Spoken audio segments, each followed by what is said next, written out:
ಶಾಸಕ ಜಗದೀಶ್ ಗುಡಗುಂಟಿಯವರು ಬಹಿರಂಗವಾಗಿ ಪತ್ರಕರ್ತರ ಕ್ಷಮೆಯನ್ನ ಯಾಚಿಸಬೇಕು ಎಂದು ಮುಧೋಳ ತಾಲೂಕಿನಲ್ಲಿ ನಡೆದ ಕಾರ್ಯನಿರತ ಪತ್ರಕರ್ತರ ಧ್ವನಿ ಸಂಘಟನೆಯ ಪತ್ರಕರ್ತರು ಪ್ರತಿಭಟನೆ ನಡೆಸಿ ಉಪತಹಶೀಲ್ದಾರ್ ಇಂಡಿಕರ್ ಅವರ ಮೂಲಕ ರಾಜ್ಯಪಾಲರಿಗೆ ಮನವಿಯನ್ನು ಸಲ್ಲಿಸಿದ್ದಾರೆ. ಆಗಸ್ಟ್ 10ರ ಒಳಗಾಗಿ ಬಹಿರಂಗ ಕ್ಷಮೆಯನ್ನ ಕೇಳುವುದಕ್ಕೆ ಗಡುವನ್ನು ವಿಧಿಸಿದ್ದಾರೆ. ನಂತರ ಮಾತನಾಡಿರುವ ಅವರು, ಜಮಖಂಡಿ ಮತಕ್ಷೇತ್ರದ ಶಾಸಕ ಜಗದೀಶ್ ಗುಡಗುಂಟಿ ಅವರು ಆಗಸ್ಟ್ 15ರಂದು ನಡೆಯುವ ಪೂರ್ವಭಾವಿ ಸಭೆಯಲ್ಲಿ ಪತ್ರಕರ್ತರಿಗೆ ನಿಂದನೆ ಮಾಡಿದ್ದನ್ನು ಕೇಳಿದ್ದಕ್ಕೆ ಅವರ ಮೇಲೆ ಅಧಿಕಾರದ ದರ್ಪ ಹಾಗೂ ಗೂಂಡಾವರ್ತನೆ ಮೆರೆದಿರುವುದನ್ನು ತೀವ್ರವಾಗಿ ಖಂಡಿಸುತ್ತೇವೆ ಅಂತ ಹೇಳಿದರು. ರಾಜ್ಯಾಧ್ಯಕ್ಷರು ಆಗಸ್ಟ್ 10ರವರೆಗೆ ಶಾಸಕ ಗುಡಗುಂಟಿ ಅವರು ಕ್ಷಮೆ ಕೇಳಲು ಗಡುವನ್ನು ನೀಡಿದ್ದಾರೆ. ಅವರು ಕ್ಷಮೆ ಕೇಳಿದರೆ ನಮ್ಮ ಹೋರಾಟವನ್ನು ಕೈಬಿಡಲಾಗುವುದು, ಇಲ್ಲದೆ ಹೋದರೆ ನಮ್ಮ ಹೋರಾಟವನ್ನು ತಾಲೂಕು, ಜಿಲ್ಲೆ ಮತ್ತು ರಾಜ್ಯಾದ್ಯಂತ ಮಾಡಬೇಕಾಗುತ್ತದೆ ಎಂದು ಎಚ್ಚರಿಕೆಯನ್ನು ನೀಡಿದರು.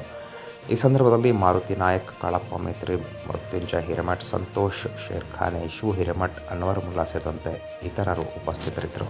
ಪಾಲಿಕಾ ಆಡಳಿತ ಸೌಧದಲ್ಲಿ ಪತ್ರಕರ್ತರ ಪೂರ್ವಭಾವಿ ಸಭೆಯನ್ನು ಕರೆದಿರುವಂಥ ಸನ್ಮಾನ್ಯ ಜಗದೀಶ್ ಗುಡಗುಂಟಿ ಅವರು ಪತ್ರಕರ್ತರ ಮೇಲೆ ಗುಂಡಾವರ್ತನೆ ತೋರಿದು ಇದನ್ನು ಕರ್ನಾಟಕ ಕಾರ್ಯನಿರತ ಪತ್ರಕರ್ತರ ಧ್ವನಿ ತೀವ್ರವಾಗಿ ಖಂಡಿಸುತ್ತದೆ.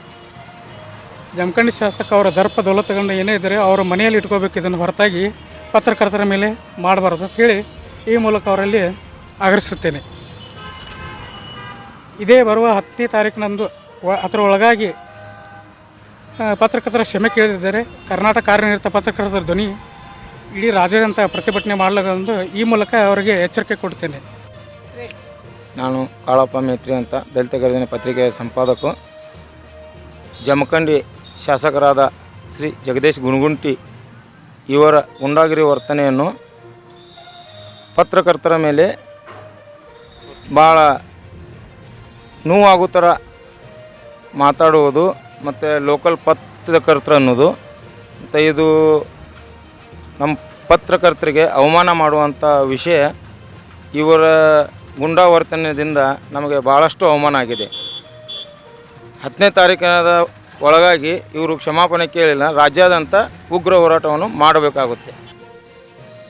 ಮಾನ್ಯ ಜಮಖಂಡಿ ಶಾಸಕರು ಪತ್ರಕರ್ತರಲ್ಲಿ ಭೇದ ಭಾವ ತರೋ ರೀತಿಯಲ್ಲಿ ವರ್ತನೆ ಮಾಡಿದ್ದು, ಅದನ್ನು ನಮ್ಮ ಕಾರ್ಯನಿರತ ಪತ್ರಕರ್ತರ ಸಂಘಟನೆ ಧ್ವನಿಯಿಂದ ತೀವ್ರವಾಗಿ ನಾನು ಖಂಡಿಸುತ್ತೇನೆ. ಮೊದಲನೇದಾಗಿ ಅವರು ಪತ್ರಿಕೆದವರನ್ನು ಭೇದ ಭಾವ ಮಾಡಿ ಸ್ಥಳೀಯರು, ನೀವು ಇಲ್ಲಿಯವರು ಲೋಕಲ್ ಪತ್ರಿಕೆ ಅನ್ನುವಂಥ ಮಾತುಗಳನ್ನ ಬಿಟ್ಟು ಪತ್ರಿಕೆ ಎಲ್ಲರೂ ಒಂದೇ ಅನುಭವದಿಂದ ಕಾಣಬೇಕಂತೇಳಿ ಅವರಲ್ಲಿ ನಾವು ಮನವಿ ಮಾಡ್ತೇವೆ.